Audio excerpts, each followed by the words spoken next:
স্বাধীনতা অর্জনের চেয়ে স্বাধীনতা রক্ষা করা কঠিন, ঠিক তেমনি রে ভাই প্রবাস আজকে অথবা কালকে আওয়াটা সহজ, বুঝছো না নি? কিন্তু এই ফিল্ডও আইয়া নিজরে সেট করা, নিজের পজিশন তৈরি করাটা ঠিক ততটুকু কঠিন।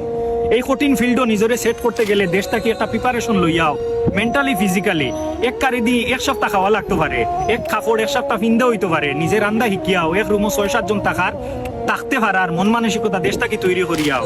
আর দেশটা কিয়া যদি চিন্তা করো এখানে আমার আত্মীয় স্বজন আছে, অমুক আছে তমুক আছে, গেলে আমার খাম দিলাইব, গড় দিলাইব, বাড়ি দিলাইব, ওটা করিয়া দিলাইব, ওটা করিয়া দিলাইব, এই জিনিসটা ভুল।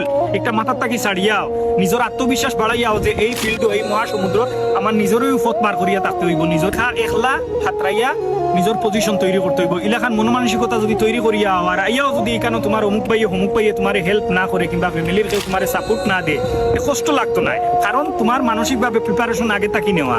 আর আত্মীয় স্বজন যারা আছেন যদি ফারো ইনলাখান আপনার আপনজন কেউ আয়, তাইলে যদি ফাইন্যান্সিয়ালি না পারেন এটলিস্ট তারে মানসিকভাবে খোতার মাধ্যমে তারে সাপোর্ট দিবা, সাহস যোগাই। ভালো থাকবা। সালাম আলাইকুম।